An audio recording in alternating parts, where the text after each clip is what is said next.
Hello, everyone, and welcome to the 411 Ground and Pound Radio Show, your weekly look into the wide, wacky, wonderful world of mixed martial arts. And we had a lot of that. A lot of that over the last week. I'm Robert Winfrey, I'm your host. Tonight we got some stuff to get through tonight.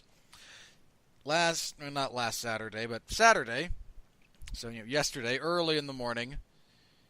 Can I just say about this card very briefly?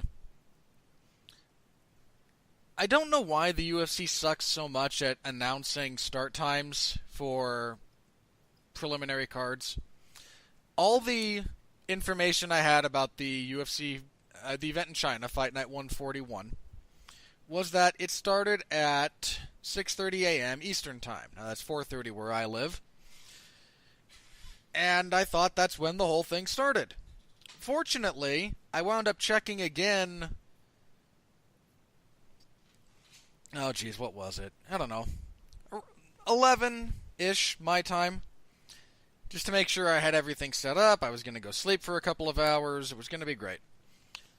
Turns out that was just the main card. The actual event started at 1:15 in the morning my time, so 3:15 a.m. Eastern, for those of you over there. And that had just only apparently been made public over the last day or so before the event. Like, I have to plan this stuff. UFC, is it really that hard to announce the actual start time of the first prelim? Because it's getting annoying that I can't find that until, the day of or the day before the event. Especially for these Fight Pass exclusive ones. Ugh. Anyway, we'll be reviewing that event. It was the UFC's debut in the Chinese capital of Beijing. It was a card. There were some good moments. A couple of decent finishes. Nothing all that great or memorable, but we'll get to all of that.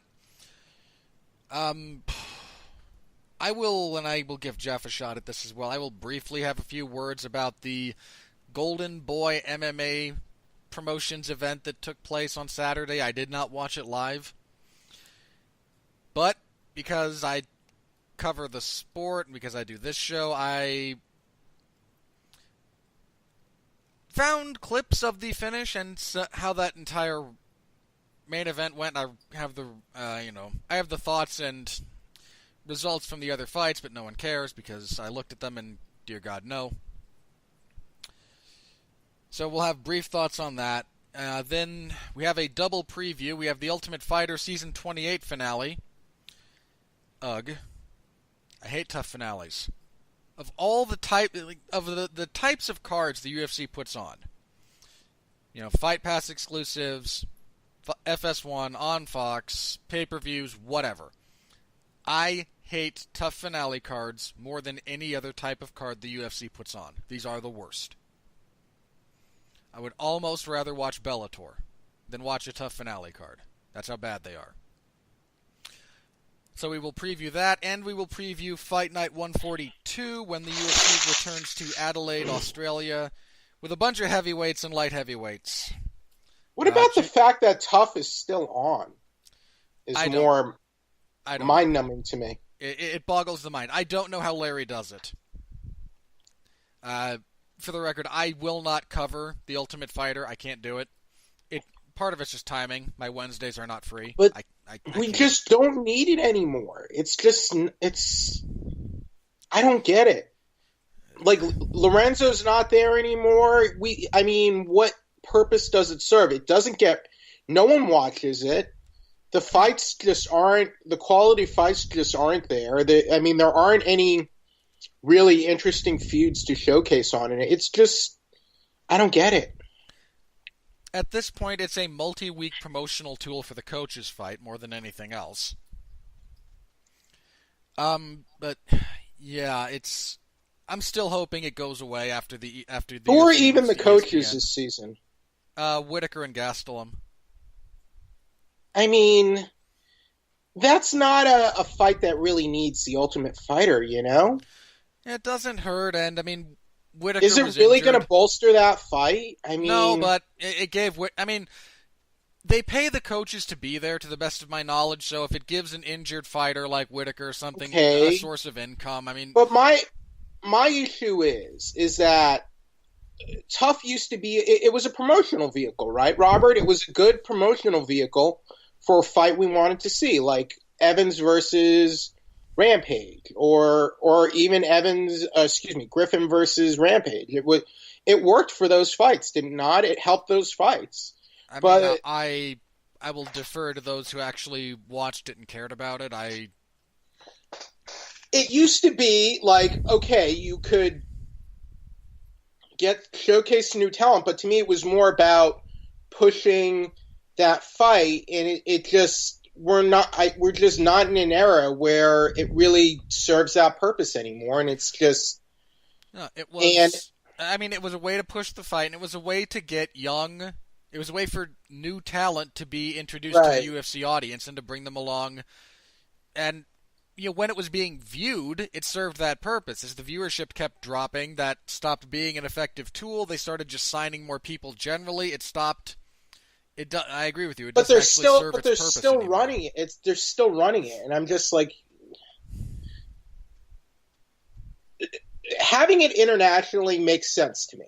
Okay, because I would imagine people are paying for that content to air it overseas and to see like fighters of their nationality overseas, right? That I can understand and get behind. If you're running a big company, right? Sure. On some level. And if people really wanted to watch it, okay, it's on Fight Pass. You can watch it on Fight Pass if you're that hardcore of a fan, right? But like, no one's watching it here anymore. So like, why are you forcing? Is it even making money? That's kind of my thing. We would need specific numbers for that. I would love to know. I would genuinely love to know why they keep it around. Here's what I would like to know. If it was a matter of contractual obligation, or by keeping the Ultimate Fighter on, even at this point, it's still profitable and we still make money from such and such broadcast deal from having it on, that it makes no sense to take it off the air, then I can kind of understand that. But tell me that, like, show me the numbers, show me the spreadsheets, and then you know what, I could say, I think it's horrible right now, but whatever. But look, Bellator tried this too, didn't they? They tried one season of it, and it was a disaster, and they never did it again. Yeah, they had the Fight Master series, I seem to recall, didn't they? Right, and that was when Spike TV was trying the big push for Bellator, and they were gonna go into MMA business for themselves, and it never really got to the heights of when they were a broadcast partner of the UFC. Look, I can maybe understand it, maybe dislike it, but I could maybe understand it if I just saw the numbers. But Dana White's not even saying that. He's just saying we're going to keep it on as long as two people watch it, basically. If he could just come up with listen, we have these contracts in place. We're still getting paid to continue churning it out and put it on the air. Maybe not those words. I could see that on some level. Is FS1 happy with it? Because I say that because it's a smaller channel. It's a lesser known cable channel. If they're happy with the small ratings because it's better than what they would otherwise do in that slot, I'd accept that too. I bet you Spike TV was happy because the last season of Ultimate Fighter on Spike TV comparatively did fantastic numbers. What was the last one on Spike? It was the Bisping Mayhem season, and they were still pulling over 1 million viewers regularly.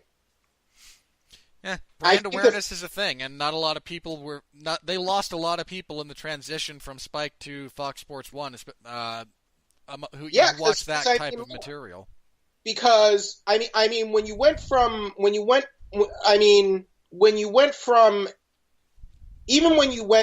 FX to Fox Sports 1, you were in less homes. So that was a big hit on the ratings. Okay, so just for example, Mayhem versus Bisping finale averaged 2.5 million viewers. I mean, today that's huge, is it not? For a cable card. I'd have to look up some of the last ones, but I imagine it's better than average. In the main event, did 3.4 million viewers. That's on Spike TV, Robert. Yeah. Like, Fox cards don't even do those kind of numbers anymore, basically. No, the sport's cooled since then. I mean, there's a lot of reasons. Yeah. I mean, granted, it's not all the UFC. Some of it's just the marketplace, and there's just so much, there's streaming. There's a lot more MMA content on now than there was for the first half of the Ultimate Fighter's existence. But there's just a lot of content in general. Like, everyone's doing like a subscription service. People are watching stuff on their phones, tablets, whatever. It's like it's a zoo. It's like it's a madhouse. Content's like a madhouse right now. And this was back in 2011 when all that stuff was still just kind of like getting off the ground, really, or really even not off the ground yet. So I'm just saying, I could understand it. Just like show me the numbers. Am I being unreasonable when I say that? No, I'd like some more data justification for its existence. Of course, I'd also just like it to go away, but so do I. But if Dana White was like, we make so much money just for keeping it on the air, and I can't imagine Fox Sports is happy with it, but I don't know. Maybe they just need that airtime filled. I mean, the major question is what would they have in that spot otherwise? And I mean, I genuinely wonder what that channel's going to do once the UFC leaves. Now, comparatively, Agents of S.H.I.E.L.D. has never been must-see TV for me. Marvel's Agents of S.H.I.E.L.D., have you ever watched that? Okay. Now, really, Agents of S.H.I.E.L.D., Robert, has been on the bubble since it first came on the air in 2013. It's really been on the bubble every season. It's will it get renewed or not? And somehow, like, season 5 maybe seemed like a good place to end it, and then they ended up giving it a surprise renewal for a 6th season, which would have been a mid-season replacement of 13 episodes. And that seemed to be like the sign, okay, maybe this is probably the final season. And then ABC went ahead and renewed it for a 7th season. So it's like, for all these years, Agents of S.H.I.E.L.D. constantly on the bubble, constantly, will it get renewed or not, somehow had this epic run of, I mean, successful shows, Robert, are sometimes never on this long. Yeah. So, I mean, and I think it's a matter of ABC probably just wants that space filled, and maybe it's a matter of convenience, the Marvel brand name or whatever.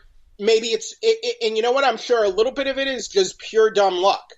But Agents of S.H.I.E.L.D. somehow trekked to a 7th season over probably however many, well over 100 episodes. Once again, some shows that have more meteoric rises are not on this long. So, I mean, maybe it's also involved Joss Whedon in point of fact. And look, if you look at the ratings for Agents of S.H.I.E.L.D., Robert, if you look at the ratings have never been that hot for that show. Like they were, especially. No, and they've continually gone down. But now we know for a fact that ratings, like in terms of, TV, ratings are not the be-all, end-all anymore. And sometimes it's just having content in your library and having stuff to fill up space or having stuff to stream on whatever platform. Sometimes it's just that and having new stuff to stream out there. So maybe maybe that's part of the equation with Fox and Ultimate Fighter at this point. I have no idea. Could be. This is just me speculating. Could I be hitting on anything pertinent here, you think? I mean, you never know. You might be. All right. I genuinely have no idea. I mean, at this point, I think it's. I mean, I'm half convinced it's still around because Dana White's nostalgia for it. I mean, if it's that, I think we need to let it go. Just because. Boy, that'd be nice. Just let it go, like Frozen. I'm sorry we went on a tangent there, but that's all right. Yeah. I mean, we were gonna have something about the Ultimate Fighters 28 I mean, season look, when we previewed when we previewed that show. So getting it out I of the mean, way look, here is we fine. don't even need half an hour to go for this next card. I mean, come on. No, we really don't. But anyway, again, the UFC was in Beijing, China on Saturday morning, early morning for me. Well, I totally missed it on this one. Curtis Blades let me down here. There's something I want to talk about this in slightly greater detail. Francis Ngannou defeats Curtis Blades 45 seconds into the first round via TKO. He just whacked him with an overhand right. Then just kept hitting him until the ref stopped it. Blades was unhappy with the stoppage. I was okay with it. Here's one of the things about this that I think I struggled to really articulate in the wake of the Stipe Miocic fight that I think is more correct. If all you took away from Ngannou losing to Stipe Miocic is that Ngannou can't wrestle, you missed a lot of the point of what Stipe was doing. Stipe defeated Ngannou more through jabbing, because Ngannou has always struggled with a good jabber. I mean, if you watch the first fight between Blades and Ngannou, Blades has a lot of success just jabbing. The leg kicks from Stipe were effective in kind of hobbling Ngannou's footwork, which is not that great to begin with. And Stipe has a pretty solid right hand that he cracked him with a few times. And when he had Ngannou guessing about what was coming and biting on every feint, it was easy to get him to bite on something and then hit him with a takedown. His corner was also constantly covering him up with towels. Well, again, there was a lot of things that went into that. But then he lost to Derek Lewis, which was a fight he should have won. That was his fight to win, you know? I'm putting that down to a couple of things. One is the way Derek Lewis fights, because Derek Lewis doesn't really have engaging fights for the most part. He has engaging finishes, but you can count on one hand the number of top-to-bottom good Derek Lewis fights. But, like, in MMA, like, he was well-established in MMA at that point, and fought a variety of opponents. I feel like he should have been better prepared for that. I don't know. Oh, yeah. I mean, I think he got into his own head, too. I think there was a lot of, intellectual stuff that and emotional stuff he couldn't get past for that fight. I mean, that happens. That angers me, too. Yeah. But he got back on the horse here. Blades... Well, he needed to do that, and he did it against a surging opponent, and look, people were ready. I mean, look, the hype train of Ngannou, whether you like it or not, it was derailed. And the people and the guy people were talking about before this fight was Curtis Blades. It was not Ngannou. And that was taking into account that Ngannou already had a win over Curtis Blades before. And I even picked Curtis Blades to win this fight. I seem to recall picking him as well. Ngannou just managed to show up this time. And if he's got his stuff sorted out, good for him. But that bothers me too, Robert, because it bothers me if a fighter like Ngannou is going to have trouble showing up. And we have to wonder if he can pull the trigger or not. That's a big problem for me. It's a problem for him too. I mean, if this is your job and you're going to struggle with showing up and pulling the trigger, it can be a major detriment. After the fight, he called out Junior Dos Santos, who's fighting on Saturday, and we'll talk about that fight. I don't know. As a Junior fan, I don't want to see that fight because I think Ngannou just takes his head off, but Junior's also a very good jabber and leg kicker, so he could do the things that have given Ngannou plenty of trouble in the past. He also mentioned a rematch with Stipe. There was somebody else. Oh, Volkov. I mean, those are three.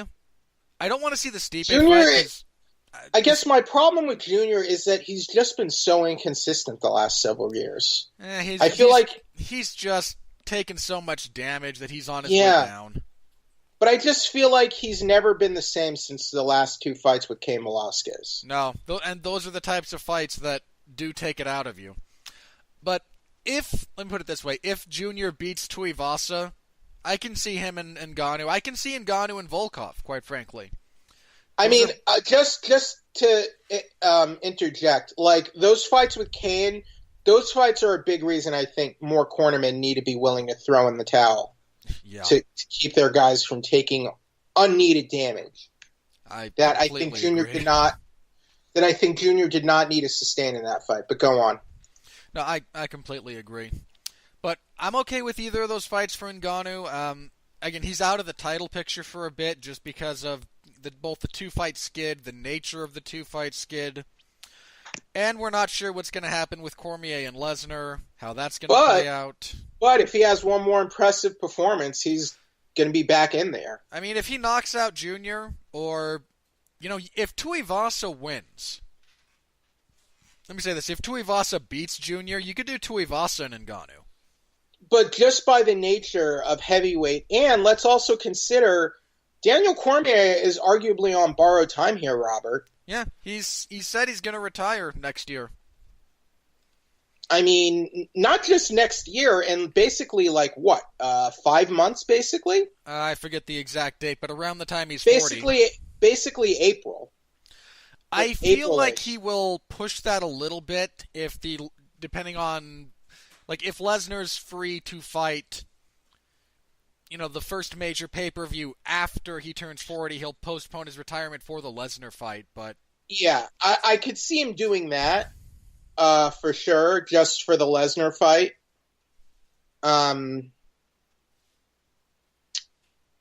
Depending on logistics. But yeah, based on what he said, we're just months out from that. So I guess my point is that realistically, Cormier might not be champion in less than a year. So I imagine at this point next year, we will have a different heavyweight champion than Daniel Cormier. That means there's probably going to be some sort of wild card fight, and Ngannou could be one such recipient. We could get the rematch between Stipe and Ngannou for the vacant title. I mean, and then Stipe will be champion again. Yes, he would. I don't see the fight. I don't see that fight going. Actually, if he does that, he's one of only 2 or 3 guys to have regained the heavyweight title, because I think Randy's the only other one who did it. Right. Because Randy lost it and regained it. What about Sylvia? Sylvia lost it and regained it. And what about Arlovsky? No. How many times did he was only the champion? How many times did Arlovsky? Do we want to count Frank Mir, or do you count Frank Mir or not? Had an interim title. All right. So he won the heavyweight title, but his other title was interim, so no, that one doesn't count. All right. Fair enough. So yeah, it's only the 2 guys. It's only Randy and Tim. Wow. No. So that would be a... No, Kane. Oh, wait, Kane. So I'm sorry. Yeah, Kane never defended... and then lost it and regained it. Yeah, so 3. But Kane never defended it. Kane never defended the belt. He did once. I mean, he did defend it, not the first time he won it. So that would be... He'd be only the 4th guy to do that. Right. That's nothing to sneeze at, man. Right. But he was already the first guy to defend it 3 times, so arguably the greatest UFC heavyweight champion ever. Numerically, in a lot of ways, he is. But hey, Lesnar could be the 4th as well. That's funny. if that fight happens, Lesnar ain't winning that fight, man. DC would have to shatter his leg in the cage. You did pick for this next fight for the co-main event. You did pick Sergey Pavlovich. I picked Pavlovich, and I did pick Overeem. Did Overeem impress you at all here? In a little bit, in a couple of different ways. Okay. First of all, he tightened up his boxing a little bit, which is good. For a guy as experienced as Overeem is, for him to have such wildly inconsistent performances fight to fight is so bizarre. Because every now and then he'll remind you, hey, I'm one of the best pure strikers the sport has ever seen. And then the very next fight, he's like, oh, loopy arm punches that get me countered and knocked out cold. It's so weird. But he tightened up a little bit for this fight. His clinch game was good. I mean, he took a couple of decent punches from Pavlovich, and Pavlovich is... I want to see him stick around the UFC because Overeem's a big ask, but Pavlovich is kind of a tank. I'm curious to see what he does. I'm sure they'll give Pavlovich basically one or two more fights at least for basically serving as the tune-up fight role for Overeem. You know, I saw this on Twitter. Let Pavlovich fight Ivanov to see who was the true tune-up fighter. Look. Mostly, hang on. Back to finish my point. Sorry. I had forgotten a little bit for some reason, and I don't know why. Probably because you don't see it all that often, but Alistair Overeem on top of you is a profoundly scary thing. Well, he's a big guy. He's not only a big guy, he generates devastating power. But he's not really always. Short spaces. He's not always good. We rarely see Overeem get on top of someone and use his ground and pound. No, and it's a shame because it's one of the better, certainly one of the more significantly overlooked elements of his game is, you've got full guard. I'm going to punch you and elbow you, and it's going to be the worst experience of your life. I agree. If he could figure out ways to use that more, he would look... Because of his size and strength, it looks like he would be a nightmare if he was on top of you. Oh, yeah. Again, he doesn't do it all that often, but if you look at some of his other fights... there were at least two when he was in Strikeforce that was just, I'm going to trip you from a tie clinch, kind of like he did here, push you over... And then from top position, just obliterate you with punches. It's, I don't know that he's back necessarily, but again, in the traditional sense, because he's almost 40 and he's got 60 some odd fights, but not to mention all those knockout losses. Yeah, and, all the years kickboxing as well, all the knockouts he suffered there. I don't know who He wants a rematch with Ngannou. I don't know. I'm not the biggest fan of that, but I could see it. This is the kind of the problem with heavyweight is that there's not a lot of bodies, and it's not. And Overeem's fought the majority of them. Right, well, but so is Ngannou. Yeah, so you could do the rematch between those two. Again, it's not what I'd prefer for either guy, but. Their first fight wasn't the worst heavyweight fight, but it was short. So you could do that. And Overeem historically has done well in rematches, at least against Verdum, right? Let me see. He won both the Verdum fights. Wait, didn't he lose to Verdum? I'm sorry. No, he won both of them. He won both of... Let's see. Did he ever fight... he doesn't do a lot of rematches generally, jeez. He fought Shogun twice and lost both times, but that was... He fought and beat Mark Hunt twice. Lost twice to Little Nog. Okay. Lost twice to Shogun. Oh, no. He fought Verdum 3 times, and he beat him twice. Yeah. No, he lost to Verdum in 2006. Yeah, then he beat him in Strikeforce, and he beat him again in the UFC. So he's had mixed results. He's had mixed results with... So he lost to Verdum the first time, won both of the rematches. He beat Mark Hunt twice, lost to Shogun twice, lost to Little Nog twice. So, mixed. Yeah, again, I don't hate it. There's a lot that you can kind of do with heavyweight, but heavyweight's also as we talked about in the first for the first one, it's in a holding pattern in some ways. So we have two What about Tybura? Does he have a fight? Tybura. And you could Has put... he fought Overeem? No, he fought Arlovsky, not Overeem.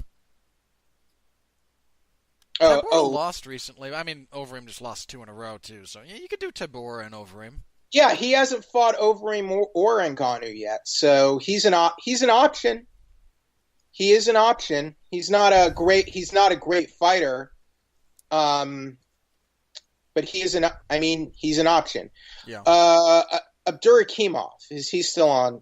I guess he's still on the roster? Pretty sure. He fought not too long ago. The thing is, Tybura is still ranked in the top 10, so that's why I'm just throwing his name there. I don't think he has a fight, though. So he could be an option for both guys, realistically. I mean, you also have, Olenek's kind of lurking around there. Excuse me, yeah. And again, there's guys. There's certainly guys. Yeah. Just because I don't see... Has Overeem fought Lewis? Derek Lewis? Yes. They could do... That's an idea. That's an idea, because look, Lewis lost, but Lewis is still in the top 5 by virtue of his recent wins, correct? So yeah, you could do Lewis and Overeem. Yeah. I'd be down for that. Overeem is technically ranked number 6 right now, and probably be higher on Monday. Lewis is not going to turn down a fight with Alistair Overeem. Come on. Lewis will fight just about anybody. I mean, the dude's got Popeyes. He's got Popeyes chickens for life. The man's never going to go hungry. So there you go. Popeyes money. Got the Popeyes money. So I have nothing else to say about this card. All right, let me go through the rest of this, and then again, if something strikes your fancy, I'll give you a chance Jessica afterwards. Aguilar, man, what happened to her? Damn. Look, it was a foreign card. There's a lot of the same names that you see whenever they go to Eastern Asia or Oceania. Song Yadong defeated Vince Morales via unanimous decision, 30-27. Jessica Aguilar used to be one of the best women fighters in the world. She was ranked as the best strawweight prior to the UFC instituting that division. And even after they did, she was thought of very highly. Again, I'll get to that in a minute, because that was a big, big win for Weili. Anyway, Song Yadong was supposed to fight Frankie Saenz, which would have been a much better fight. Instead, he beats Vince Morales pretty handily, 30-27 across the board. I mean, Yadong is... There's too many puns to be made about that poor guy's name. He's coming along. He's, someone you might have to pay attention to. He's progressing rather nicely. He's got an explosive game. He's 3-0 in the UFC. He's someone you can't completely ignore. Li Jingliang defeated David Zavada via TKO in the 3rd round. Jingliang was supposed to fight Elizeu Zaleski dos Santos in this card, which would have been a great fight. The crazy thing about this card, if those two, the main card at least, if those two fights had held together, much better fight night on paper. Because Dos Santos is significantly underappreciated, and fringe top 50. He's ranked number 15 right now, I seem to recall, and again, would have been a really good fight, but Jingliang with a side kick to the body that set up the finish. Side kicks to the body either work really, really well, or they don't work that much at all. This time, Jingliang just got his whole body into it, landed on the solar plex, the liver area, as David Zavada was breathing in, which is the worst time in the world to get hit in the body. It's about what you expect from Li Jingliang against this level of opposition. Alex Morono defeated Song Kanan via unanimous decision. Just a fight. This got fight of the night, which just tells you how mediocre the fights were. Wu Yanan defeated Lauren Mueller via armbar in the 1st round. Shockingly bad decision-making from Mueller. She caught Yanan off balance with a left and then just got too eager following her into the guard, didn't try to track the hips, didn't try to fight wrist control. By the time she realized, oh crap, she's not as hurt as I think she is, her arm was being extended and she had to tap. Rashad Coulter defeated Hu Yaozhong via unanimous decision, 29-28 twice, 130-27. I disagreed with the 30-27. This was a crappy light heavyweight fight. They hit each other in the face a lot, so, credit, but nothing all that interesting here. Again, Zhang Weili, defeated Jessica Aguilar via armbar 3 minutes and 40 seconds into the 1st round.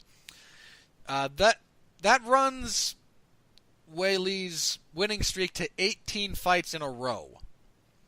I believe this is 3-0 in the UFC. It's 2-0 or 3-0 in the UFC. I can't remember which one. But to tap out a decorated grappler like Aguilar like this, to dominate this fight like she did, this was not a very close fight. Weili landed better on the feet, got a takedown into side control, cut Aguilar to pieces with elbows, went to full mount when Aguilar tried to buck and get out. She grabbed a triangle choke, rolled to the back looking to finish it, continued landing elbows. When Aguilar had to defend the triangle because of how she was moving her body, she switched to the armbar. Hard to overstate how big a win that one is for Wei Li. Definitely someone you have to pay attention to. Liu Ping Wan defeated Martin Day via split decision. I had Day winning this, but it was just kind of a generic fight. Yan Xiaonan defeated Shiri Kondo via unanimous decision. Again, about a relatively generic striking affair for women's strawweight, but, Yan Xiaonan has a very high work rate and a really good approach to volume striking. So, again, someone you might have to pay attention to going forward.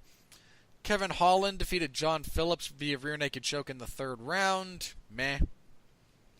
And kicking everything off, Louis Smolka returned to the UFC at bantamweight now, and defeaed Su Mutaraji via armbar in the second round. When they were on the feet or in the clinch, it was about 50-50, but once they hit the mat, man, Smolka, despite that 4-fight skid, Smolka can scramble on the ground with just about anybody. I mean, he was scrambling with, Tim Elliott and Ray Borg. He lost those fights, but he was hanging with them in that department. His grappling was just several levels above Mutaraji's. And again, that was the whole event. Again, it was over in about 5 hours and change, thankfully. So, Jeff, did you have any other thoughts on this event that you wanted to touch on before we move on? Nope. Alrighty. Very briefly, then, let's go over last night's. Well, this is Saturday evening's. Golden Boy MMA presented Chuck vs. Tito 3 in a blatant cash grab.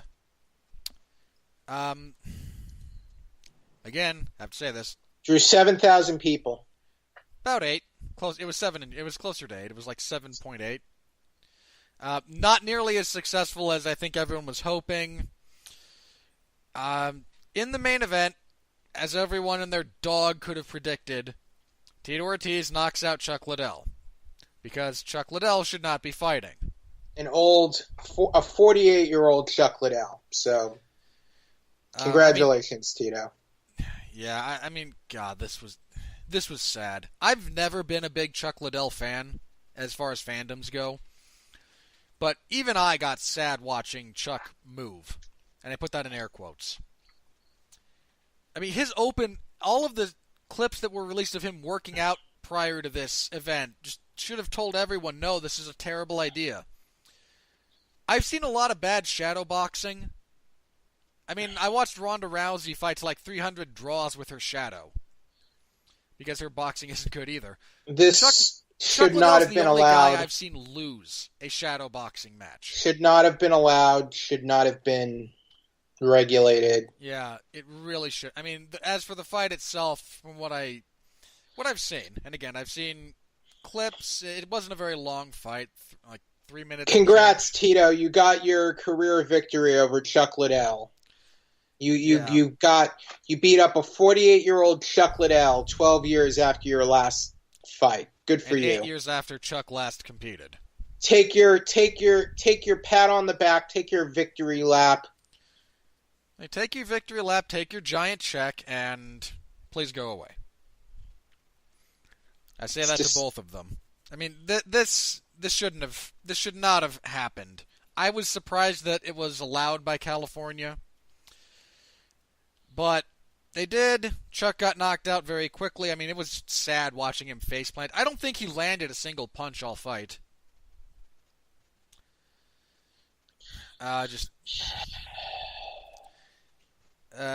not. I mean, John Jones is a bit of a jerk, but I mean for saying it. But is he wrong when like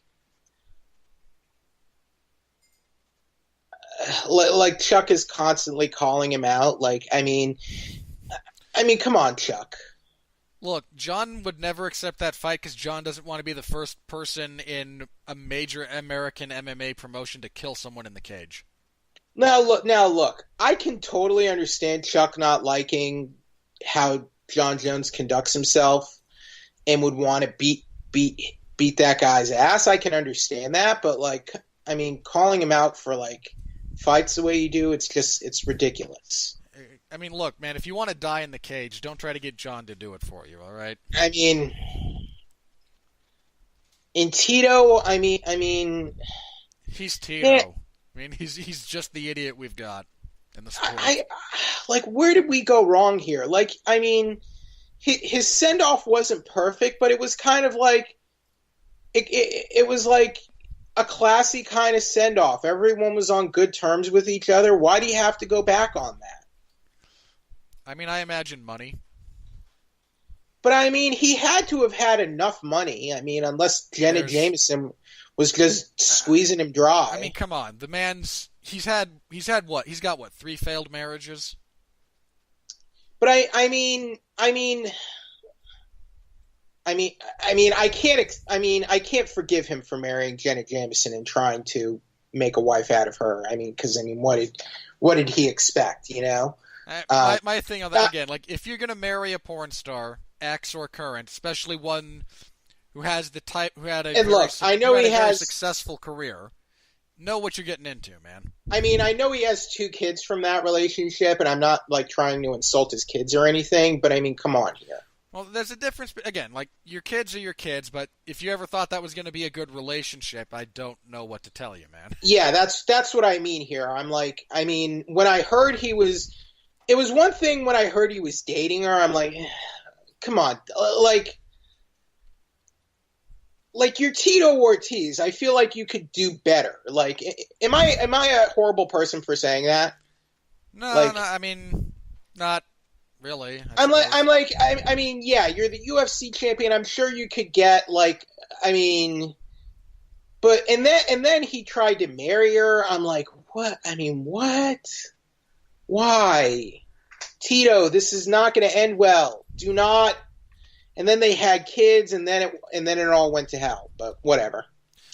Anyway, but yeah, they. As for the rest of this card, Tom Lawler fought and lost because Tom Lawler kind of sucks. I heard some people talking about the guy that beat him as a potential, as a legitimate kind of prospect for a guy who's, like 5-0, something like that. Basically. Apparently, he has a strong wrestling background. Yeah, he had a really good amateur wrestling background. I think he needs Tom to Lawler, be a weight class lower than what he is. I think Tom Lawler needs a reality check. The dude was never that serious of a fighter. He always wanted to be he wanted to be a pro wrestler, but he was in MMA. So I'm like, don't get mad at the sport because you didn't ever really take your career all that seriously. You know? Yeah. What else happened? Oh, we had Gleison Tibau versus Efrain Escudero in a pretty terrible fight.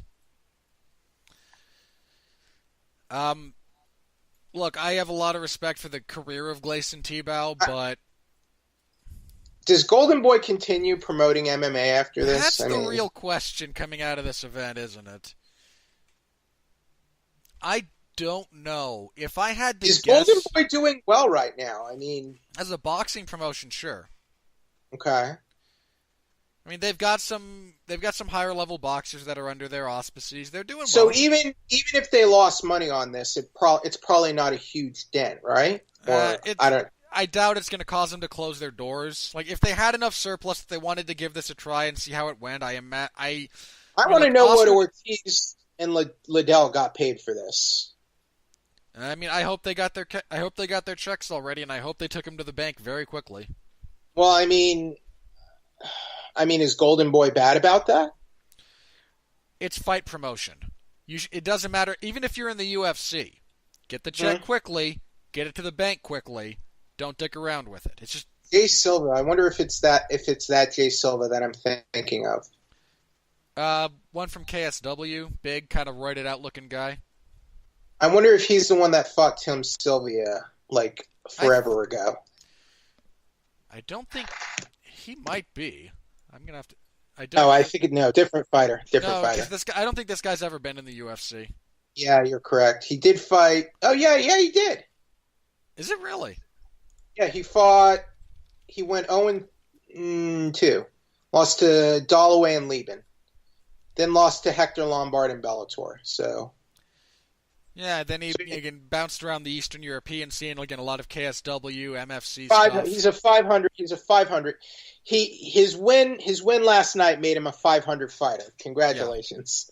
Yeah. Well, I mean, the look, one I'm those thinking guys of, all the one over I'm the thinking sport. of is the one I'm thinking of is Brazilian. Oh, I think you have a Suerio Silva. AB.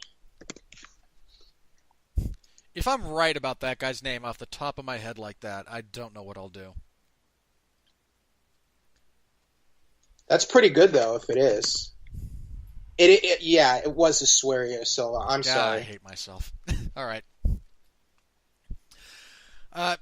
Do they keep going? I don't know. Again, a lot of that's going to depend on the nuts and bolts of how successful this event was, who else they might be able to get under their banner. But I mean, doing a fight like this, it's just, I mean, this was not a legitimate fight. You know, I mean, if they're this is like less than what Bellator is doing right now. In a like lot of respects, yeah. Is this anything other than a bum fight, Robert? No, it's not a bum fight. I mean, I've seen plenty of those. I mean, it's a cash grab from two way over the hill guys. It's like Super Fight League. Yeah, I mean, let me put it like this: if this is financially successful, I would not be shocked if Golden Boy winds up essentially doing the senior citizen MMA thing. Do the Legends MMA. I mean, look, if we get Chuck and Tito and Randy and Vitor and Vanderlei and we'll get Tito Ortiz versus Vitor next. The fight, the rematch that's 20 years in the making. Yeah, we can get the rematch between Randy and Tito. I mean, once Shogun gets let go after he loses, we'll get Fedor versus Randy. The fight we always wanted. It would be the most MMA thing ever for that fight to finally take place when both guys are at this age under Golden Boy. Yeah. You do. But I mean, look, I said at the time when people were floating the idea, let's not pretend that there's not money to be made with a Legends type division, because there is. Let's also be very careful about how much we want to, support or endorse it, because it looks like this. It makes me sad. Hey, this is what happens to guys who fight for a living.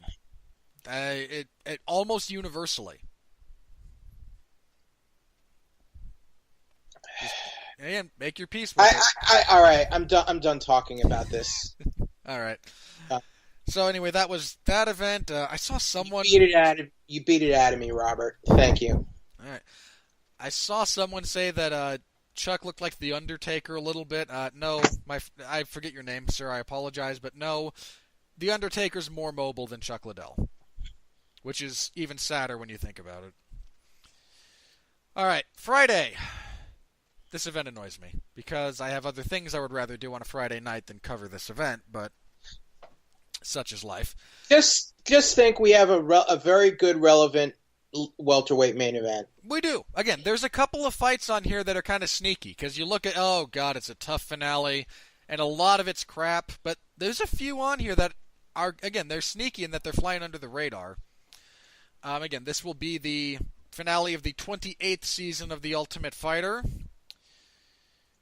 Firefly, 1 season. The Ultimate Fighter, 365. Again, the main event, man.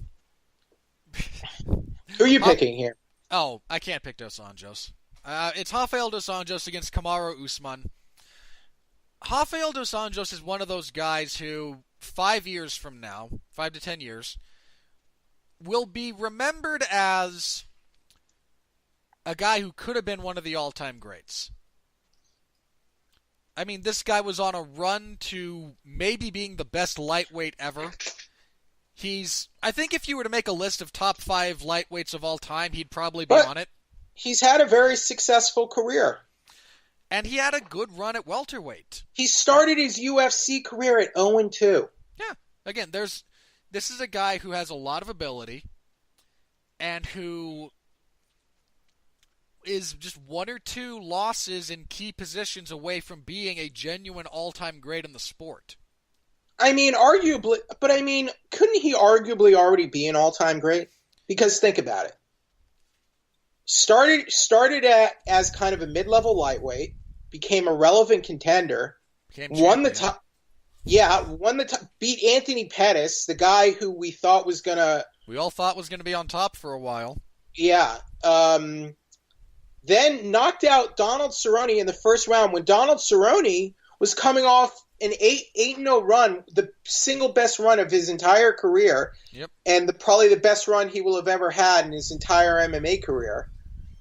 Cerrone, who went 8-0 at lightweight, the bloodiest division in the UFC, including beating Eddie Alvarez. So, I mean, that was pretty insane. Okay, then lost the title to Eddie. Lost it to one of the best lightweights in the world, in Tony Ferguson. Yeah. And then and then became a top contender at welterweight and beat the former champion Robbie Lawler. So he became a champion in one division and a top 5 contender, a legit top 5 contender in another. Yeah, and some might say, and despite that, look, John Fitch for most of his career was considered one of the top pound for pound fighters in the world. Arguably, by this resume, you could make a very good claim for Rafael dos Anjos. Here's my point. My point is, if I were to make the 10 best, if I were to do a list, 10 greatest MMA fighters of all time. Okay. I don't think he's on it. Maybe. I mean that's a tough list. And hang on. That's a tough list to make. That's a very tough. Oh, don't get me wrong. Very tough. If you want me to make a list of the best lightweights of all time, say best 5 lightweights across the sport, he's on it. He's genuinely on that list. He's one of the 5 best lightweights.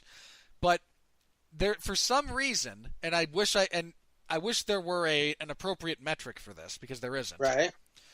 He's lacked. I don't know what it is. I don't know if it's the big signature win, if it's the big signature statistic that you can put next to his name. He's had 2. He's had multiple. No, he's had good wins. And again, he's a former champion. I'm not knocking the guy at all. He knocked out Benson Henderson. Sure, and that got him to the title fight. And then which he won. But again, for some reason, and I wish I could. He was the underdog against Anthony Pettis. Yeah, he was. So I mean, how can you say that? To me, it's a complete I don't know. It doesn't stick in the mind. I mean, when we get into Dos Anjos, I think liver kicking Donald Cerrone to hell sticks in my mind. Not so much in mine. He had a one-hit KO against Benson Henderson. Yeah, knocked him out with an uppercut. I seem to recall in close proximity. Great finish.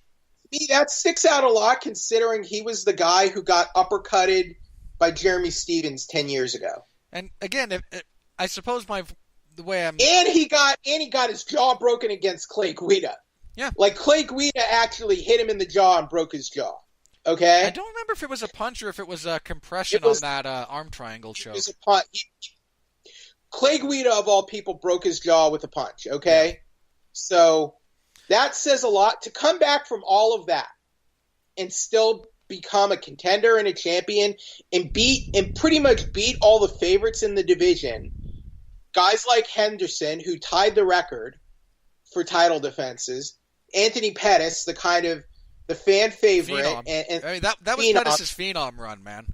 Yeah, Pettis was having his phenom run, and beat Donald Cerrone in the midst of the single greatest run of his career. That was his second win over Cerrone, wasn't it? Yeah. But he knocked him out this time. Yeah, stopped him because Cerrone's soft to the body. But to me, those are signature wins. So I think you're.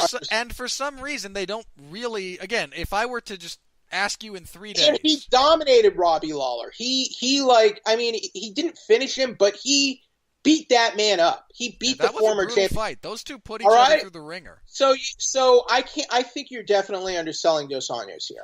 And again, I wish I knew why he doesn't come more readily to mind. You want to know? I'll tell you why. For you, it's psychological. You prematurely anointed Dos Anjos, and because he let you down, that that disappointed you, and that's why you don't want to give him the credit he's rightfully due. I give him plenty of credit. I don't know. Then I don't understand where you're coming from at all. At all. Okay, if he beats Eddie Alvarez, hang on. My point being, he's had great runs and he's done some incredible things. Right. But there's some disconnect. There's something that just prevents his. I don't know what it is. But he never really comes up when you talk about, all-time greats. And again, numerically, if you look at his resume, maybe not top. To me, he would not be maybe not top 10, but top 20. Yes, top 20, sure. And again, I have nothing. I like Dos Anjos. I agree with you. Look, you want to see a more dominant champion. That's what you want to see. And lightweight is just so competitive; it's almost impossible. It's almost impossible because the last guy to defend the title 3 times was Benson Henderson, right? Yeah. And that was that was already quite a while ago. Yeah, and which tied the record that BJ Penn set. No one's done it more than 3 times. So let's see. When did Benson lose the belt? He lost it to Pettis. Pettis beat Melendez, then lost it to Dos Anjos. So it's been we're over 5 years out. Yeah. From Henderson's record tying run, right? And well, not only are we 5 years out from it, it's been 5 tumultuous years. And this hasn't been the regular turnover. And the thing is, lightweight is just so bloody and competitive. It's almost impossible. So I think it says a lot to me just to have the belt and defend it at least once. Oh yeah. I think to me that says a lot more in MMA's most competitive, bloodiest division. And Pettis did it too. So it says a lot to me that they were able to do that against very tough opponents at the time. Gilbert Melendez is he's not a relevant opponent anymore, right? You would agree. But at the time right now, no. But at the time, he was a top Pettis 5 guy, I think. Right. And he had never been submitted or finished like that before. Cerrone was having one of the best. That was an epic run, epic, and but then he got knocked out by Alvarez. Alvarez then didn't even defend his title once. He lost to Conor, and then we had all that other. And we had we had the stuff. We had the McGregor syndrome. I'm picking, but all that aside, I'm picking Usman here because of the style. Yeah, I think is one of the bad things style for Dos Anjos. I think Usman is just going to grind him, but I could be wrong. We'll see. Well, this is one of the other things about Dos Anjos that I think needs to be more appreciated than it is, because he'll fight anybody. I mean, he debuted at welterweight. Didn't he debut at welterweight against Neil Magny? I think it was Tarek Saffiedine. Who's another guy no one really wants to fight. Then Saffiedine, and Saffiedine, not elite, but he's a tough opponent. Well, I mean, the reason I say no one wants to fight him is because, again, he's tough, but he's not elite, and it's almost impossible to look good fighting him. Submitted Neil Magny. I mean, blew through Neil Magny like he wasn't even there. Had a really solid win over Robbie Lawler. Loses to Colby Covington, and immediately fights a guy who is basically Colby Covington with a few differences in perspective. Usman's another wall installer. In the Colby Covington fight, you pointed out that Dos Anjos doesn't fight well when he's being pushed backward. He doesn't fight well going backwards, and I feel like Usman's probably going to do that to him again. Yeah, I mean, unless he fixes that. I mean, there's things you can do to fix it. I mean, part of the way he fixed it was he was just starting to go forward himself, which worked out tremendously well for him. I mean, to me, again, Usman is very, very similar to Colby Covington with a couple of differences. Colby's a bit more high activity in terms of his offense. What about compared to Khabib? Because he lost to Khabib, too. Yeah. And Ferguson. Mm-hmm. Usman's heavier. Ferguson is a good wrestler. Yes. He doesn't I don't fight. think either of them really tried taking Ferguson doesn't. Fight. I mean, Ferguson doesn't really fight like Usman, though. But I'm sorry. No. Go ahead. Now, Usman's like Covington in the sense that they're both kind of clinch wrestlers. I hate to say wall and stall as a because that has a lot of negative connotations when both guys tend to try to do stuff from that position. But Usman's a dominant wrestler. Dos Anjos struggles against guys who are dominant wrestlers. Usman hits hard.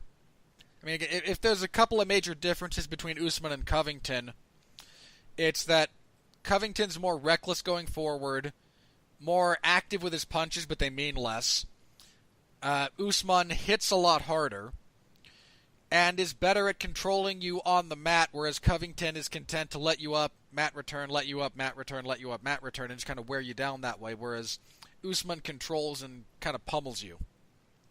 But there's a lot of similarities in their game, and I see the fight playing out in essentially similar fashion.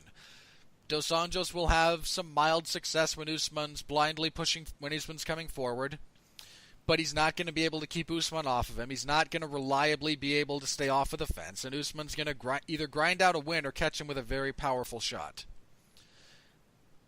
And again, I like Dos Anjos, but this is just a bad style matchup for him, and credit to him for taking it, because Usman's another guy that no one really wants to fight. But I don't like his chances here. Let me see. Where are we going to have the tough finales? They usually come right before the main event. In which case, we know half of the tough finale cards.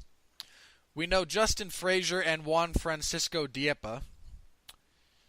I don't know anything about either of these guys. Pani Kianzad is going to fight the winner of Leia Letson versus Macy Chiasson.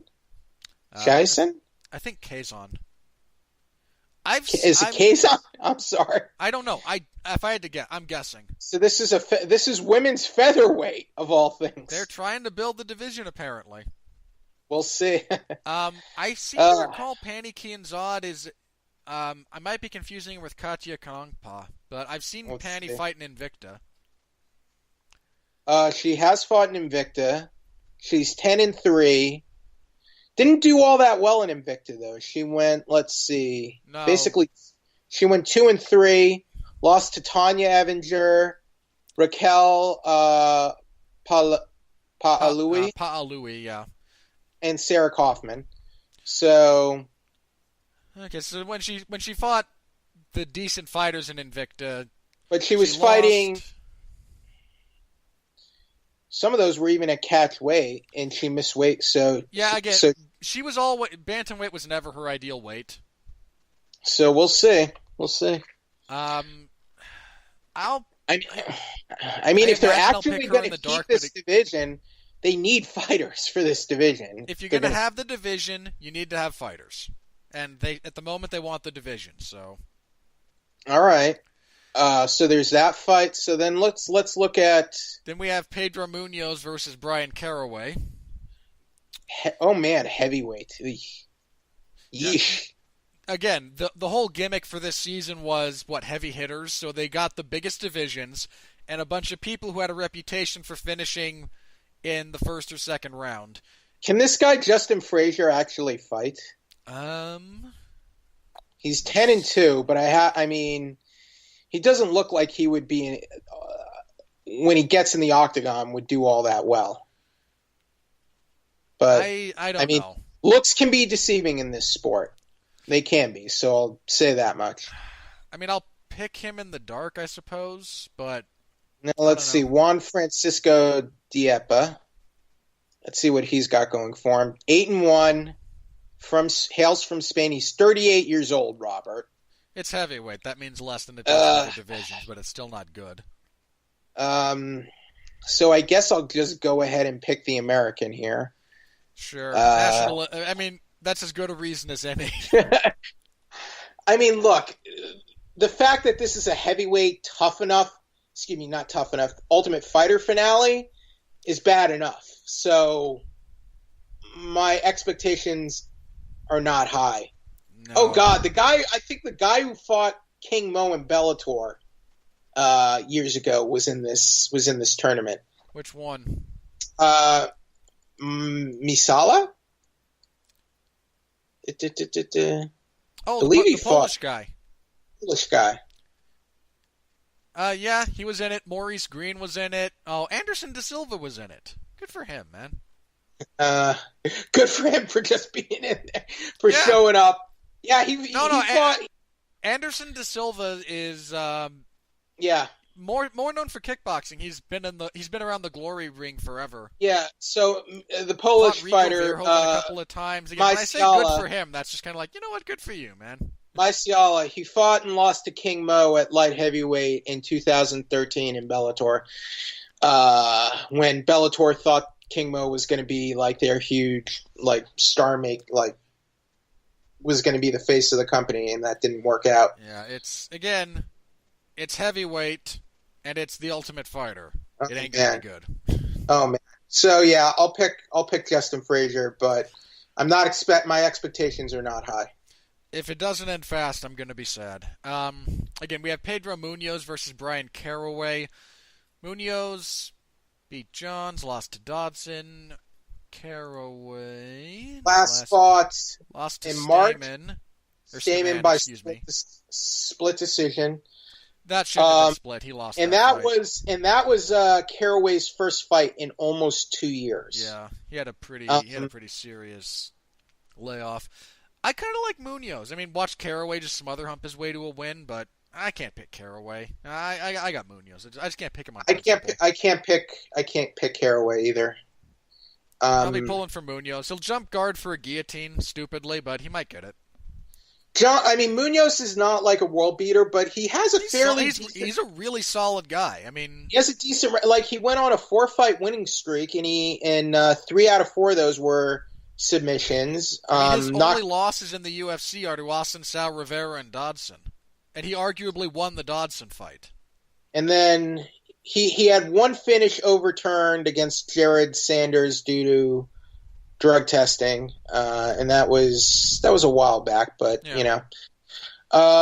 He lost to Dodson, but he only lost by split decision, so he had a close fight with Dodson in a 3-round. Was that fight any good? I remember that fight being kind of not great. So, but yeah, it wasn't all that good, but yeah, look, John Dodson for the last 3 years has had the same fight. Yeah, gotta pick Munoz. It's Brian Caraway. Yeah. We have Darren Stewart versus, was this always this fight? Apparently it was. Edmund Shabazian? Is he Armenian? Going with Shabazian until I hear otherwise. I'm tempted to pick Shabazian just because I don't think Darren Stewart's all that good. I mean, he just barely got a 2-fight winning streak, beating Eric Spicely and Charles Byrd. Boy, he was getting tuned up in that Byrd fight, too, before he landed that elbow. Edmund hails from America, but I wonder, what descent he is from. With a name like that... It sounds Armenian, but I'm not 100%. Yeah, somewhere in that region, probably. Or it could be, Eastern European or Russian, maybe. Not sure. I would, if I had to guess, it's going to be Armenia, Chechnya, that same kind of region of the world. Could be, right. I'll go with Stewart based on UFC experience, but I'm not going to be shocked when he gets beaten. Okay. Ji-Yeon Kim is back. She's on a 2-fight winning streak. She's fighting Antonina Shevchenko. Valentina's sister. Valentina's little sister, yeah. And it's at flyweight. It is. Uh-oh. So Antonina basically everyone's going to be asking Antonina about her sister and fighting her sister. So I'm sorry, Antonina, you're going to have to put up with some annoying questions this week. Let's see. Antonina is 6-0 in MMA and 39-1 in kickboxing and Muay Thai. That's probably an incomplete record. Has an impressive kickboxing record, to be sure. Her amateur kickboxing and Muay Thai record is... She's a world-class kickboxing fighter. Yes. I've got Shevchenko, just as a matter of principle. But, see, what has Kim done? She's 2-1 in the UFC. She's here to make Shevchenko look good because of the way Kim fights. Kim tends to put on at least engaging, kind of brawling performances. So they're, I mean, obviously, because of the name, they're hoping Shevchenko is going to win. She put a beating on that poor girl she fought in the Contender Series. So we'll see. I mean, So I guess this is the first team of sisters to be in the UFC. well, I guess I'll go ahead and go with Shevchenko. We have Rick Glenn and Kevin Aguilar. Probably go with Glenn here. Glenn's been hit. He's 2-2, but he's coming off a win right now against Dennis Bermudez. Yeah. Kevin Aguilar. See what he's done. I think this is his UFC debut. I think you're right. He's probably one of those contender series guys. Yeah, another Contender Series fighter getting a slot against Aguilar here. I'll go with Glenn. Again, we have a flyweight, one of the last flyweight bouts between Joseph Benavidez and Alex Perez.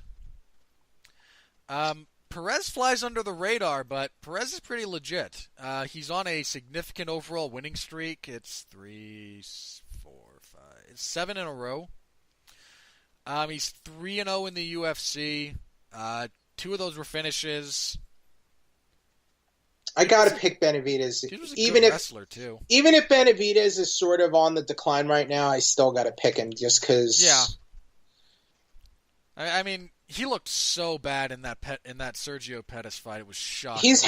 He's had some bad performances, but those are still higher level fighters than Alex Perez. We'll see. This is a big chance for Perez. I mean, if he pulls this off. We'll see where it'll be a good indication of where Benavidez is at this point. So, yeah, we'll see. I'm tempted to pick Perez just to be contrary, but I can't. Daryl Horcher, the guy who lost. Roosevelt Roberts. I think Roberts is another Contender Series guy, whereas Horcher has gone 1-2 in the UFC. I mean, he got into the UFC.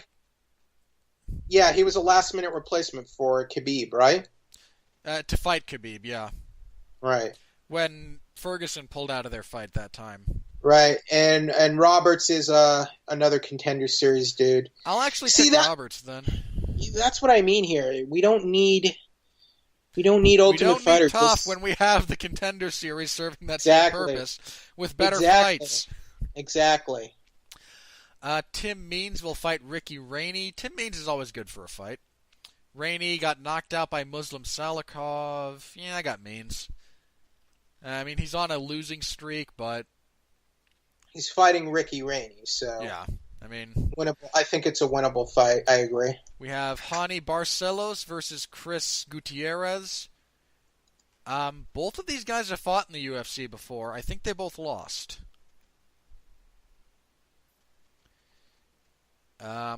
Yeah, I'll go with Barcelos. I'm not sure why, though.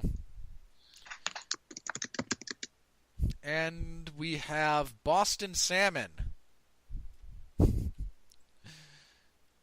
whose name I can't take that name seriously, but I know he's. I would resent my parents for the rest of my life if they gave me that name. Salmon's fought in the UFC before. I seem to recall he lost. He's fighting Khalid Taha, who I know was lost in the UFC before. I'll go with Salmon. He's got a funnier last name. Did Taha win? No, he lost because he fought a guy who's on the upswing, who's got a weird last name, Haqparast. Yeah, Nasrat Haqparast beat Khalid Taha.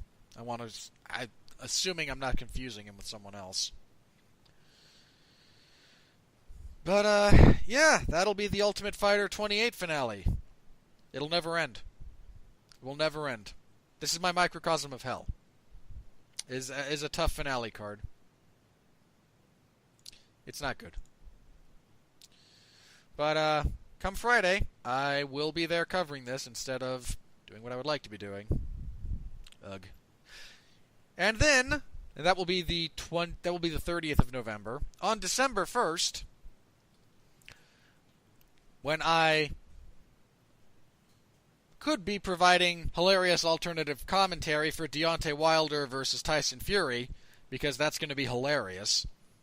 Instead, I will be covering UFC Fight Night 142, which has... let me say this. I don't hate the main event.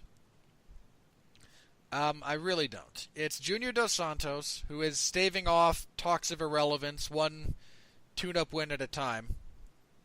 I mean, dude's been trading wins and losses since 2012.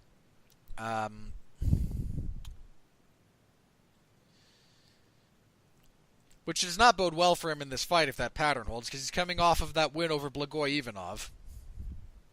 Boy, was that a dud of a fight. And Tai Tuivasa is kind of on the upswing. He's 8-0, undefeated, 3-0 in the UFC. Coming off that win over Andrei Arlovsky. This is a tough one. Because the Junior of old would eat this guy alive. The Junior of now probably gets backed into the fence and clobbered. Screw it, I'll go with Tuivasa. It hurts. It hurts my soul as a fan of Junior, but as long as Tuivasa doesn't get too complacent, I think this is his fight to lose in a lot of respects. So, I mean, he hits hard, he's got an unpredictable game, and Junior is beatable. I mean, he backs himself straight onto the damn fence every fight, and I want to scream. But, yeah, I got Tuivasa here. Breaks my heart, but I got Tuivasa. Jeff?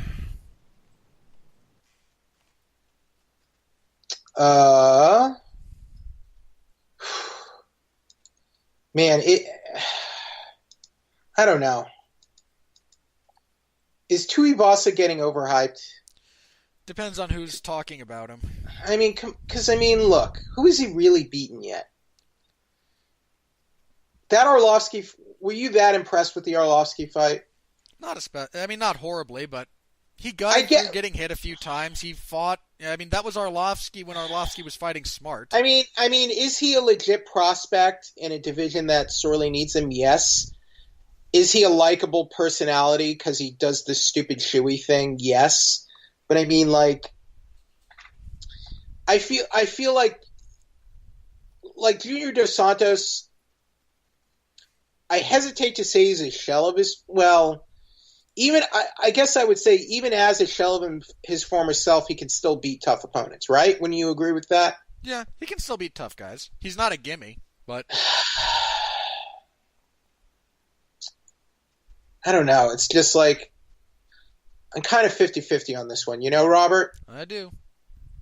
I'm picking Dos Santos. All right. Just because I feel like if Dos Santos is smart, he can. This is a fight he can outpoint and dominate. Like if he doesn't like try to brawl it out with Tuivasa, but we'll see. Tuivasa over 5 rounds is a big question mark. He's never done it, whereas we've seen Dos Santos fight 5 hard rounds. I mean, he beat Stipe over 5. I mean, that was a while ago, but he was able to do it. And he went 5 rounds in his last fight. Right. Again, the fight kind of sucked, but he went all 5 rounds and he fought at his normal pace. I mean, because his cardio. I mean, historically, Junior has had good cardio. You would agree, especially for heavyweight, yeah. Especially for heavyweight. Tuivasa, again, it's an unknown. We've never seen him do it. He might be fine. He went 3. I mean, he did okay against Arlovsky, but it was Andrei Arlovsky. So I mean, I guess if you're going to go 3 round, I guess that was his warm up, but I don't. Yeah, I got to pick. Yeah, if as a 5-round fight, I got to pick Dos Santos. All right. Next up, we have what might be. There's been some dispute over this, but it's the last fight on Mark Hunt's UFC contract. It won't be his last fight. It will be his last UFC fight. Whether it's his last fight at all or not remains to be seen, but certainly his last UFC fight. He'll be fighting Fedor and Rizin or Bellator or Tito Ortiz in Golden Boy. He's not going to stop fighting. I'm sorry, guys. I mean, dude, it's Mark Hunt. That man will fight until he is dead. Pretty much. He's not getting an easy fight. Sort of like Hayao Miyazaki's never going to... He's going to keep saying he quits until he dies. Yeah. He's going to keep making animated films. I truly believe that. I mean, Terry Funk will die in a wrestling ring. There are just some guys who just do this. And, if they do, that's fine. I mean, far be it from me to pass too much judgment on that. I just don't have to consume it. Mark Hunt's not getting an easy fight, though. Justin Willis is a pretty legitimate prospect for heavyweight. He's 3-0 in the UFC. He's a southpaw. Like, heavyweight has more legitimate prospects right now than light heavyweight. Yes, it does. It absolutely does. Willis has really fast hands, which has been a problem for Mark Hunt throughout his career, because Mark Hunt might hit like a truck, but he's not the fastest of hand. I'm picking Mark Hunt. I mean, I will too, mostly because while Willis has a good left hand, his lead hand leaves something to be desired. And Mark Hunt could pretty easily time a counter left hook that really puts Willis on clear street. I'm picking because he's not fighting like a monster like Ngannou, and he's not fighting it like an experienced like striker like Overeem. So Willis might do well here. I just don't see him having the skill set that's going to defeat Mark Hunt. But look, Hunt, you never know. Sometimes you never know how well Hunt's going to perform in a fight either. That's the other thing. It's true. I'm leaning towards Hunt, but again, a lot of that's based on one, Hunt actually kicking, which he showed off more in the Olynyk fight. He landed some gnarly kicks. The other is, again, Willis's history of having a really kind of lazy or sloppy lead hand, which against an opposite stance fighter means, hey, counter lead hook, and Mark Hunt's left hook is one of his best punches. All right, so co-main event. No, that's the co-main. What? That is the co-main. Oh, I'm sorry. Then we have Tyson Pedro versus Shogun. So is Because Shogun? the UFC is just desperately trying to get Tyson Pedro over the hump. Is Shogun back on the comeback trail here, or is he gonna get destroyed? I really don't know. I mean, if you're gonna fight an aging, declining legend, Shogun is in 2018 is the guy you want. Like, if you're Tyson Pedro, this is the legend fight you want, for sure. I mean, I was so annoyed at Pedro because I thought he could have, as that Ovince St. Preux fight went on, I thought he can and is going to win this. Then he got stupid and took OSP down and tried to grapple with him. Just a stupid idea. He got submitted for it. Whereas if he'd stuck to punching in the pocket, where OSP really sucks, because he tagged OSP several times. Shogun's one of my all-time favorite fighters, Robert, but it's hard for me to pick him here. I love Shogun to death. I mean, he's probably the third best light heavyweight in MMA history, behind Jones and Cormier. But I mean, like, to me, he just. I mean, do you think he legitimately beat Corey Anderson? Just for example. I think there's an argument he won the fight. All right. I don't recall agreeing with it, but I don't think it was the worst. Knocking out Jean Vellante in 2000, that's not a relevant win.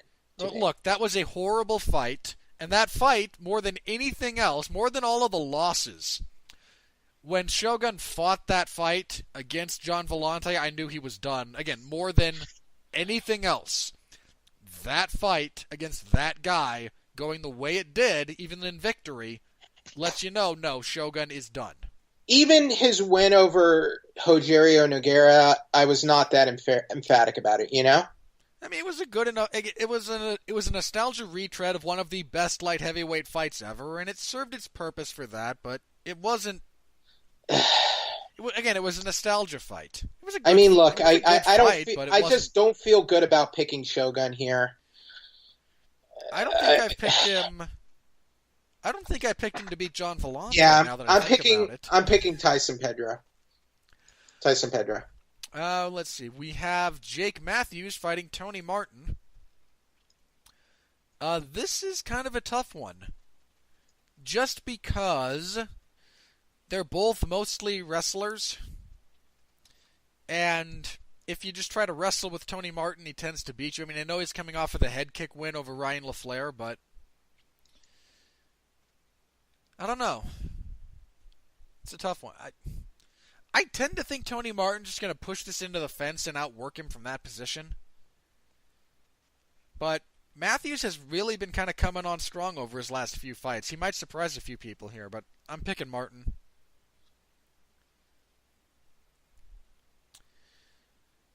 We have another light heavyweight fight. Paul Craig, the Bear Jew. He beat Magomed Ankalaev literal last second, like less than a second, when he choked him out with that triangle choke. That was nuts. I'm fighting Jim Crute, who I know nothing about. I'll go with Craig, why not? We have Suman Mokhtarian and Sodiq Yusuff. I don't think either of these guys has fought in the UFC before.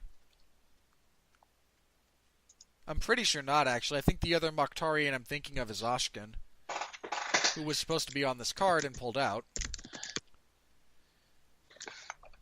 Yushin Okami's fighting. Good for him, man. Yushin Okami is fighting... Let's see, Okami beat Diego Lima in April of this year. He's fighting Alexei Kunchenko, who has fought in the UFC, I want to say. I don't remember if he won or not, but I think he's fought in the UFC. I'll go with Kunchenko. I'm not going to pick Okami at this point. Wilson Hayes will fight Ben Nguyen. Expect some fun scrambles out of these two. Nguyen lost to Formiga. Hayes also lost to Formiga, I want to say. Moraga and Cejudo Johnson. I don't know, man. Hayes is on the downside, but Nguyen is so inconsistent. I'll go with Hayes.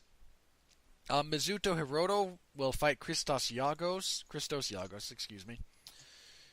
Giagos was submitted by Charles Oliveira. Hirota lost to Pearson, lost to Volkanovski. I'll go with Giagos. Kieda Nakamura will fight Salim Tuhari. I'm going with Tuhari until I hear otherwise. I don't know about Mr. Tuhari. Nakamura lost to Martin, beat Alex Morono. I'll go with him, Nakamura. Damir Ismagulov will fight Alex Georgis. This fight started life as Ross Pearson versus Joseph Duffy, and wound up with Damir Ismagulov versus Alex Georgis. I'll go with Ismagulov, who's he's an M1 fighter. Was he their champion? I want to say he was at some point. And Elias Garcia will fight Kai Kara-France. That fight started life as Ashkan Mokhtarian looking to get a feel-good win for the home team against Kara-France. Mokhtarian fell out. I'll go with Garcia. I hate picking people with hyphenated names, just on principle. Alright, so Jeff, any other burning desires from that group of fights you wanted to touch on? Nope. Alright, again, that will be Saturday. I will have coverage of that in the MMA Zone of 411 Mania. And I expect at least one of you commenters to keep me abreast of the Wilder Fury affair and all the resulting hilarity. Alright, so Jeff, what major news do we want to touch on? Because, again, we've had some events happen, we've had some coming up. I know the UFC's padding out their schedule for the first quarter of 19. What do you want to talk about? Let's see here. Sorry, I was out of it for a little bit, was out of town for the holiday. It seems like Dana White said he's not sure about Brock Lesnar. The issue is, it looked like Lesnar was maybe leaving WWE, but it turns out he re-upped with WWE again, and now he's Universal Champion, so I imagine... He's just going to take the Universal title into the cage with him and let Daniel Cormier become a triple champion. I mean, look, it's Dana White, so he could just be, they're still in negotiations. He's probably saying this to check interest. If there's a bunch of people going, no, we really want it, or if a bunch of people are apathetic to it. UFC on ESPN Plus 3, likely to happen in Prague. So I don't think the UFC has been to Prague yet, have they? I do not believe so. So I think it would be the their Czech Republic, yes. Yeah. So I think it would be their first card in the Czech Republic. Yep, that's their first. That will be their debut in both that city and that country. I want we mentioned it earlier, but John Jones commented on the Chuck Liddell fight. Said he's never gonna respond. Here, let me find the tweet. Yeah, it's official. I am never replying to Chuck calling me out again. I mean, why would you in the first place? I mean, come on. I mean, because Chuck was in the UFC, and there's a credo that one must always respond to Saint Iceman in some variety. I mean, I think kind of responding to it at all, even 5 years ago, is kind of oh yeah. So Israel Adesanya will be fighting Anderson Silva. So that. It's not 100%, but they verbally agreed to a fight at UFC 234. I would rather Israel Adesanya fought a relevant contender. I agree. But if you want to beat a legend, I mean, and Anderson, despite his last several fights being what they are, still has some name value, is still the best middleweight ever. I mean, that's set up, if it goes through, to be very much a passing of the torch between the old guy who reinvented and made us look at MMA through a different lens in a lot of respects to the new guy who is now doing the same thing. This is sort of a sadder story, but it looks like UFC fighter Rachel Ostovich was assaulted by allegedly her husband Arnold Burden. This sounds like this is not like. And the reason I make the comparison, because with the Travis Brown situation, I think you would agree, there was some reasonable doubt there, right? I mean, there's a reason. Let me just say it like this: there's a reason criminal charges were not brought. Right. That's not to say Travis Brown didn't do anything. Right. But this looks beyond serious, and this woman was seriously beaten. Let's see. Apparently, I mean, look, this has apparently happened before. So it looks like she's finally getting help now, and it seems like she's recovering, but man, this just looks terrible. So I hope she's going to be okay. She was going to fight Paige Van Zandt, but that fight will not happen now because of this incident, of course. So, I just hope she'll be able to fully recover, because some of these injuries sound very serious. Yeah. When you have look, and I'm not trying to be sexist when I say this, when you have a larger man beating on a woman, that can cause permanent damage, Robert.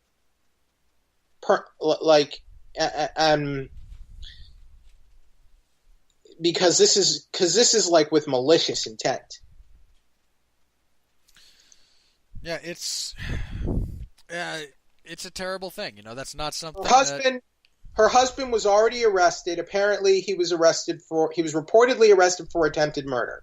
Now, look, this that doesn't mean he's been charged, because you can be arrested. He's in custody, right? He's in custody. I don't know. There might have been more details yet, but I'm not sure. This is what I know. Let me just say it like this.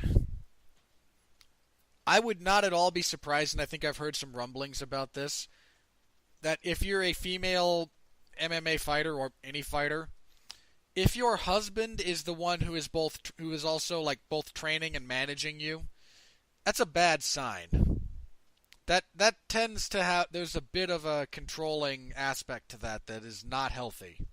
I mean, it seemed to be a problem. And look, I'm trying to be sensitive when I say this, but look what happened with Kat Zingano.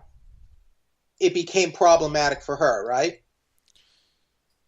Yeah, and This is based on what she said.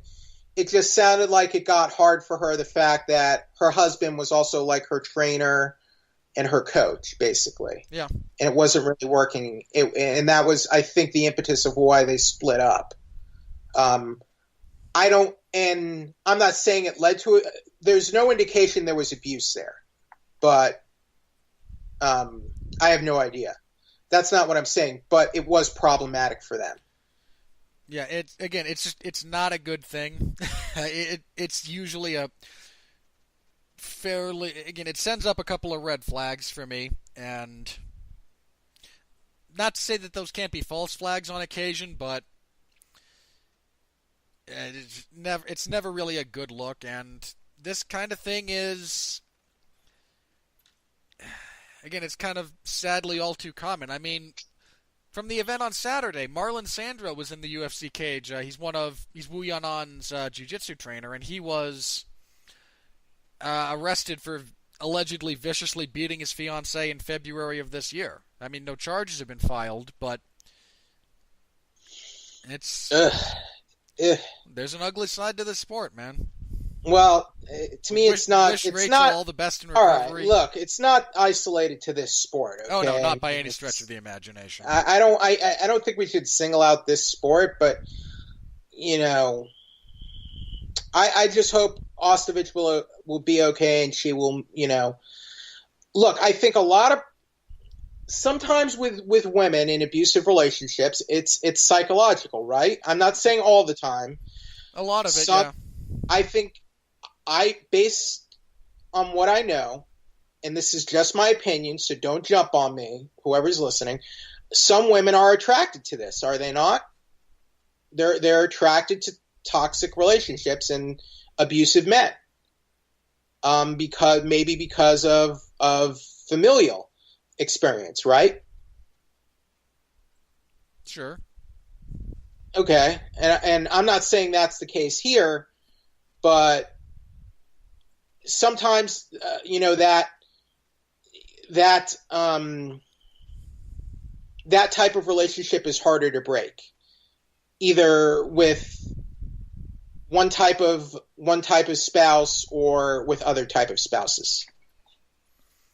Yeah, it's a vicious thing, and it's I cyclical. hope she recovers. I hope he spends a fair amount of time in prison, and I hope she can move on from this. Assuming the information we have is correct. I mean, again, if he didn't do anything, then Paul Heyman is saying nothing is standing in the way of Brock Lesnar versus Daniel Cormier.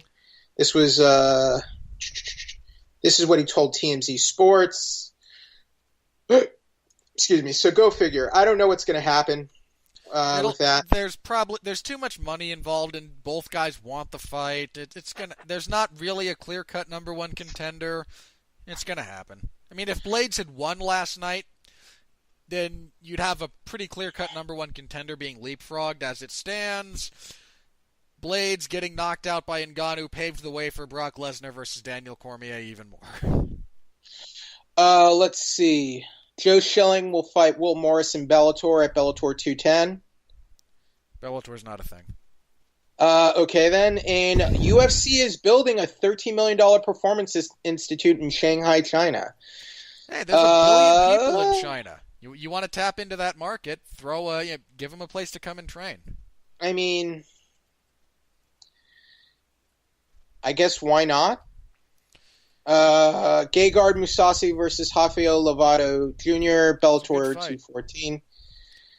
After you just said Bellator is not a thing. Hey, that doesn't mean they can't have good fights every now and look. I joke about Bellator, but every now and then they have a good fight. They have a few relevant fighters on their roster. Even I can't deny that. Oh yeah, I mean, you got what? McDonald, Mousasi, Henderson. Yep. Ryan Bader and Phil Davis. Bader. I don't count Davis anymore. All right. No, hang on. There's, Michael Chandler, very relevant lightweight. The Fede. The Pitbull brothers, yeah. Pitbull brothers. Patricio. There are some legitimate fighters, legitimately talented fighters under the Bellator roster. The Pitbull brothers have been good for, quite a while. Really long time. Yeah. I just have to mock the promotion because it's Bellator. But I hope Ponzinibbio gets a big fight. I mean, I know we're kind of away from that already. I really hope Ponzinibbio gets a big fight next after that last win. It's pretty easy to book him against the winner of Usman and Dos Anjos. I agree. He's been scheduled to fight both of them at one point or another over the last 18 months. But come on, if Usman wins that fight with Dos Anjos, don't you have to kind of... I mean, come on. You got to throw that guy something bigger, don't you? Arguably. I mean, Usman still keeps calling out Colby Covington, so... It's just that Woodley's like, he likes to kind of, play around a little bit. So, I don't know what... I don't know. If we actually get Woodley versus Covington signed, I think you do Usman and Ponzinibbio as the clear-cut number one contenders fight. Or I don't know. Maybe Usman will try to wait. We'll see what happens.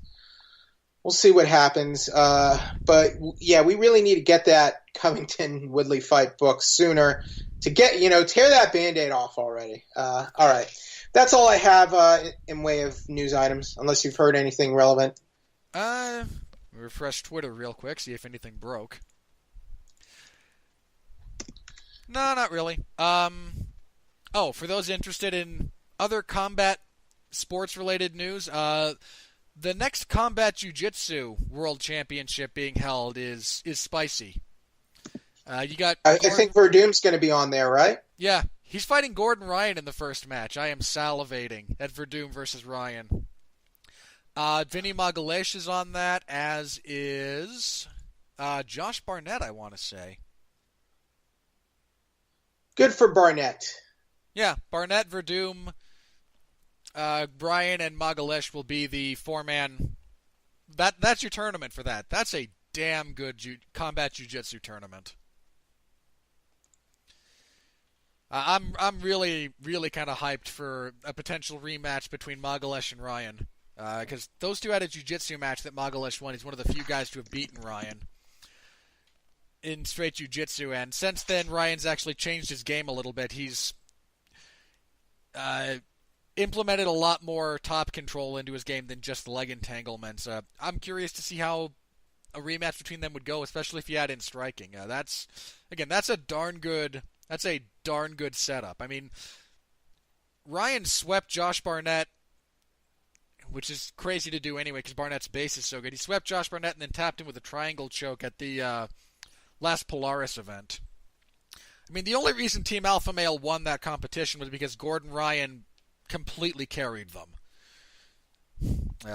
Totally boosted, those Team Alpha Male guys. Ryan just put them on his back and carried them through that event. But again, so if you're into that, that's a darn good setup, so... other than that, I think that's everything for us. So, Jeff, we had some movies debut over the last week. Check out my review of Wreck-It Ralph. That is up. The next one will be Mary Poppins Returns. Apparently, it's getting some Oscar talk for Emily Blunt. Based on the footage I've seen, I'm not really so sure. It sounds like you were in full agreement with me of Crimes of Grindelwald, right, Robert? Pretty much, yeah. Kind of a very just not very well written and not very well edited, more than anything else. Well, I mean, it's a heavily padded movie that doesn't even really have a climax, right? I mean, pretty much. What was even the point of that movie? I feel like setting up the next one. I mean, and the other thing, I cannot stand Newt Scamander. What do you think about Newt Scamander? I'm okay with Newt. I mean, again, I still have some emotional resentment towards Eddie Redmayne for his, armed robbery, but I'm okay with Newt. I don't. All right. It's more that he didn't fit in this story. Like this movie is bipolar between Dumbledore backstory and a continuation of the characters from the first Fantastic Beasts and where to I find think them. What doesn't work about this movie is that there are so many characters in this movie, and like sub characters have subplots. So when you have that much going on in like a single movie, it can be a little unwieldy. It's Yeah. not. Maybe they should have done a TV series. Would have been better for this format. But I don't know how they get 5 movies out of this concept. I really don't. I'm struggling with that too. I mean, there's going to have to be some kind of major shift in the next one Now look, that will let them extend it. I know Harry Potter had 8 films, but I mean, at least with Harry Potter, I think you had a more compelling set of like you had a young set of characters, and they were kind of like growing up as the story went along, and they weren't fighting Voldemort every movie. They did mix it up a little bit at times. You also had a lot of you had 7 books of source material, so that people could kind of follow along. They're going blind with a lot of this. Am Rowling did not write those movies. Rowling she's not a good screenwriter. No, she's not. an imaginative person and a very good novelist, but that's not the same as being a good screenwriter. Those are two different skills. She needs a co-writer or an editor to kind of help her along here, because it's just not. To me, I thought the first movie was highly overrated, and I think this film proves that. But that's all I have for this week. Thank you, Robert, and I will see you soon. Thank you, Jeff. Talk to you next soon. Week. Thank you, everyone. All right, next week here on this show. Well, let me get this out of the way. Tuesday. Look, guys, this is a cry for help. Mark Radulich has been abusing me. And this week is the most egregious offense yet. This is the spiral fracture of the humorist that tips off the doctor, right? Mark's making me watch the new Robin Hood and review it. I don't know what to, I'm going to come on the air next week and just do a cry for help. I swear that's what I'm going to do. But Tuesday, unless I get violently ill between now and then, and I'm praying for illness, Mark and I will review the new Taron Egerton, Jamie Foxx Robin Hood movie. I don't know what is so difficult about remaking some of these classic stories with modern sensibilities that people seem to not get. Because there's a couple of other movies I'm going to cite have other problems, mind you, but the last King Arthur movie, starring Charlie Hunnam, first of all, that thing had just reshoots and editing and a massively bloated budget, and they shot it twice. Its production was out of control. But not the worst version of the King Arthur story I've ever seen. Not the best by any stretch of the imagination, mind you, but not the worst. You had the Tarzan movie that was... Ugh. But for some reason, all of these older properties that haven't had a movie in the last 30 years, now all of a sudden we have to do something with them. So we're going to get another Robin Hood. We have another Robin Hood that no one seems to like. This thing bombed. It opened at number 7. Just cratered on impact. So I'm going to yell at Mark for making me watch it. And we're going to talk about the movie and how bad it is. So you can tune in for that. Then, the next Sunday, we will have, again, the review of The Ultimate Fighter finale, a review of Fight Night 142, and a preview of UFC 231. Thank God for this card. UFC 231 has essentially a double main event. You have the best featherweight fight you can make, one of the best fights in all of MMA between Max Holloway and Brian Ortega. Boy, I am excited for that fight. I am really excited for that fight. You also have a fight for the vacant women's flyweight championship between Valentina Shevchenko and Joanna Jędrzejczyk. These two have a history in Muay Thai competition where Valentina beat Joanna 3 times. Joanna's moving up to flyweight now. Valentina, the uncrowned champion in a lot of respects. That and Nunes versus Cyborg are essentially the best women's MMA fights you can make. I'm hoping those hold together. Fight from... there was supposed to be Hanato Moicano and Mirsad Bektic. That was a darn good fight. Bektic has pulled out of that bout. That sucks. Claudia Gadelia's fighting. Jimmy Manuwa is fighting Thiago Santos. 231 is just a... How's the rest of that card, actually? Hang on. Alex Oliveira and Gunnar Nelson will have some fun grappling. Sorry, that's Alex, not Charles. Still not a bad fight. Chikagi and I kind of sucks. Clark and Rake. Actually, I'm interested in Rakic. I'm curious to see what he does because his last couple of fights kind of sold me on him as a prospect. Anderson Theodorou probably sucks. Brad Katona and Matthew Lopez, meh. Hakeem Dawodu and Kyle Botniak, meh. Olivier Aubin-Mercier and Gilbert Burns is a good fight. That's a surprisingly good fight, actually. Chad Laprise and Diego Lima, meh. I mean, Diego Lima is the lesser Lima. Then John McDessie and Carlos Diego Ferreira, There's a few... Okay. Oh, they're in Canada for this, aren't they? Yeah, they're in Toronto. Okay. The Canadian contingent is on Fight Pass. Okay. But those top two fights, man, those are darn good fights. Those are darn good fights. And we'll have a preview of that next week, so come back for that. Let me see. Happy Thanksgiving to all of the Americans listening. That was this last Thursday, so...